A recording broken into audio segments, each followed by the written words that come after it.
एक कस्बे में एक विधवा अंधी औरत रहती थी।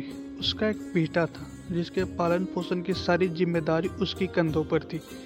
वह अपने बेटे को पढ़ा लिखा कर एक बहुत बड़ा आदमी बनाना चाहती थी, इसलिए उसने उसका दाखिला कस्बे के सबसे अच्छे स्कूल में किया। वह दिन रात मेहनत करती ताकि बेटे की स्कूल की फीस दे सके। लड़के के स्कूल के बच्चे उसकी माँ के बारे में सब जानते थे।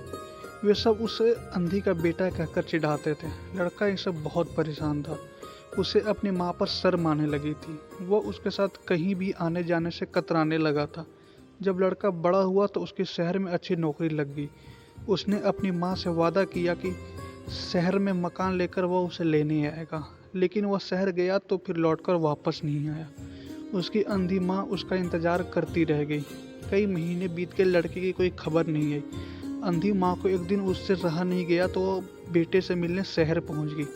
पूछते पूछते वह बेटे के ऑफिस पहुंची। वहां सिक्योरिटी गार्ड ने उसे रोक दिया।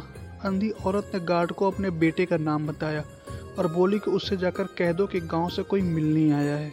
गार्ड ने जाकर उसके बेटे को बताया। बेटे ने ऑफिस की खिड़की से देखा तो उसकी माँ गेट के बाहर खड़ी नजर आई। वह ऑफिस के सामने अपनी माँ की वजह से शर्मिंदा नहीं होना चाहता था। उसने कहला दिया कि वह ऑफिस में नहीं है। आंधी औरत वहां से चली गई। शाम को वह लड़का ऑफिस से घर जाने के लिए निकला तो रास्ते में एक जगह काफी भीड़ जमा थी। वह अपनी गाड़ी रोककर भीड़ के पास पहुंचा तो बीच सड़क में अपनी माँ को मरा पाया। उसके हाथ में एक चिट्ठी थी जिसमें लिखा था, बेटा बड़े दिन हो गए थे, तेरी कोई खबर नहीं मिली। चिंता हो रही थी इसलिए तुमसे मिलने चली आई।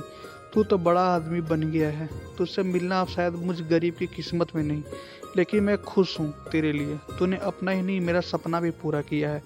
मलाल है कि तेरी तरक्की देख नहीं सकती।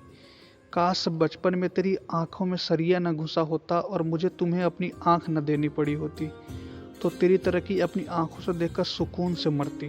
तेरी अंधी माँ। ये पढ़कर लड़का फूट फूट कर रोने लगा। जिस अंधी माँ पर उसे शर्म आती थी, उसने उसके लिए कितना बड़ा बलिदान किया था। वह आत्मग्लानि से